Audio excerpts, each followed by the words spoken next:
Bonsoir et bienvenue dans votre édition varoise. Le désarroi d'une femme tout d'abord. Elle s'appelle Dominique Rioul et nous l'avions rencontrée en février dernier. Elle a été victime d'une usurpation d'identité. Un tribunal civil a reconnu ce vol, mais 13 ans plus tard, sa situation est toujours très compliquée. Depuis le jugement civil rendu en 2010 à Saint-Denis de la Réunion, reconnaissant à Dominique Rioul son identité, sa situation administrative a très peu évolué. Je suis pénalisée parce que je suis obligée d'attendre, étant donné qu'elle fait appel. Moi, je suis en fait otage de son appel et ça, en fait, ça ne résout rien. Il n'y a pas de loi, elle continue à usurper. Je ne sais même pas comment vous l'expliquer. Fatigué, désabusé, Dominique s'est tourné vers l'association « On a volé mon identité » basée à Valenciennes. Une structure qui reçoit en moyenne 2 nouveaux dossiers d'usurpation par jour, un soutien nécessaire face aux nombreux problèmes rencontrés par les victimes. Elle a fait des enfants, qui portent mon nom. Ma fille n'aura pas de problème? S'il faut saisir à nouveau la justice, vous la saisirez et on demandera une rectification quant à la filiation de ses enfants. Donc il faudra à un moment donné qu'elle dise qui elle est réellement. De son côté, l'avocat de Dominique réclame une sanction sans appel pour l'usurpatrice.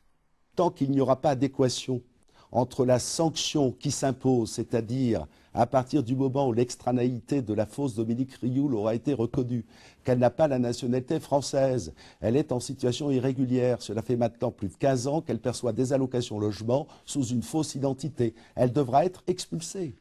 La plupart des vols d'identité sont prémédités afin d'obtenir la nationalité française. 213 000 personnes en sont aujourd'hui victimes en France, beaucoup depuis la Guadeloupe, la Martinique et la Réunion. Les faits divers à la Roquebrussanne, dans une exploitation agricole, le corps d'un homme a été découvert dans le coffre d'une voiture. C'est son épouse qui a fait cette macabre découverte. Des gendarmes et des médecins légistes sont venus sur place faire les premières constatations. L'enquête se poursuit. Une première dans le Var, elle s'est déroulée à l'Orgue avec un chantier d'élagage mené par ERDF. Et c'est un engin venu des États-Unis qui s'est chargé de l'opération. Cette scie montée sur un bras articulé permet de couper des arbres sans couper le courant. La bête pèse 11 tonnes, passe partout, a le bras long et presque rien ne lui résiste. Son petit nom, la gourmande. Une nouvelle technologie adoptée depuis 6 mois dans le département, l'un des plus boisés de France. Sa mission, nettoyer autour des lignes à haute tension. En zone boisée, nous avons 2000 km de lignes à surveiller et nous procédons chaque année à 650 km de lignes élaguées. Les interventions se font sans coupure, alors que sur des interventions humaines, pour des questions de prévention, de sécurité, de respect de réglementation, nous sommes obligés de couper. Et là, nous ne le faisons pas, grâce à cette nouvelle technologie. Pas de coupure d'électricité pendant les travaux grâce à une cabine isolée à 100 000 volts. L'engin tout-terrain a une amplitude de 360 degrés et avance 5 fois plus rapidement qu'un chantier traditionnel. Elle fait le plus gros du travail. Elle peut couper jusqu'à un diamètre 15 cm. Au-delà, c'est réalisable, mais très difficilement. Nous avons des équipes d'élagage qui passent derrière l'engin, qui permettent d'abattre et de finir le travail lorsque nous nous trouvons dans des propriétés privées. Sur ces fils, des réparations visibles, une casse due à des chutes d'arbres. Chaque année, ces incidents sont responsables en moyenne de 10 minutes de coupure d'électricité. Notre page solidarité, avec tout d'abord des bénévoles à l'honneur avec la journée mondiale du bénévolat. C'est cette écharpe qui a été déployée malgré le froid par des dizaines de bénévoles. Elle mesure 70 mètres. C'est à l'initiative de la direction départementale de la cohésion sociale qu'a eu lieu cette opération, qui a permis à tous ces altruistes de se rencontrer et de débattre des différentes actions à mener autour de la solidarité. Je donne en moyenne 4-5 jours par semaine. J'ai la chance de travailler dans une association qui allie l'économie, l'épargne solidaire, les entreprises qui construisent ou rénovent le logement pour l'homme. Et donc cette transition économique pour l'homme est pour moi assez exceptionnelle. Votre plus belle réussite, votre plus belle récompense? C'est de voir des gens qu'on a connus, à qui on a remis des clés un jour et qui étaient, j'allais dire, cassés par la vie, qui étaient en miettes et qui aujourd'hui viennent pousser la porte de l'association avec un sourire et puis qui nous annoncent j'ai retrouvé un boulot. C'est demain que débute la nouvelle édition du Téléthon, 26e année pour ce grand rendez-vous de la solidarité. Un parrain pour cette année 2012, Franck Dubosc. Il sera sur tous les plateaux de France Télévisions pour faire appel à vos dons, pour aider la recherche médicale.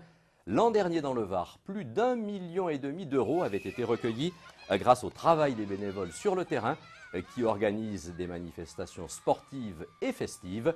Un seul numéro de téléphone que vous connaissez, le 36 37, à partir de demain donc. À Calas dans le Var, traditionnelle rencontre caritative entre des sportifs et des chefs étoilés. Une fois de plus, ce sont les champions qui étaient derrière les fourneaux. Bernard Laporte en maître-queux. Romain Grosjean, lui, avait délaissé son volant de Formule 1 pour cette toque blanche. Tous les fonds récoltés seront versés au Resto du Cœur. Je crois qu'encore aller à la rencontre de ceux qui en ont besoin, qui ont besoin de manger, c'est une très bonne chose. Et le devoir des gens qui sont un petit peu médiatiques, c'est de montrer qu'on est là pour les aider, pour participer à faire en sorte que ça se passe bien pour eux.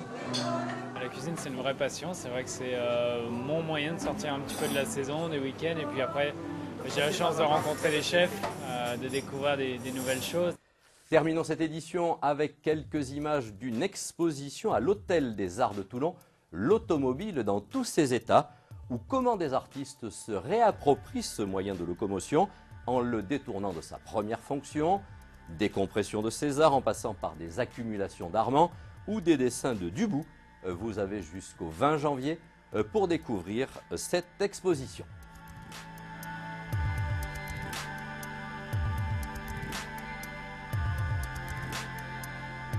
Merci de votre fidélité, la météo dans un instant et bonne soirée sur la 3.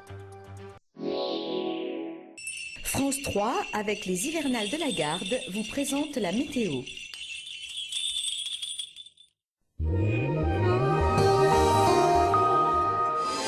Demain, le temps va progressivement se couvrir, les nuages voileront entièrement le ciel, le vent orienté ouest est faible. L'après-midi, Météo France nous annonce l'arrivée de la pluie et même de la neige au-dessus de 700 mètres d'altitude. Les températures sont en baisse, le minimum est à moins 3 degrés, le mercure ne dépassera pas 11 degrés au meilleur de la journée. Bonne soirée. France 3, avec les hivernales de la Garde, vous a présenté la météo.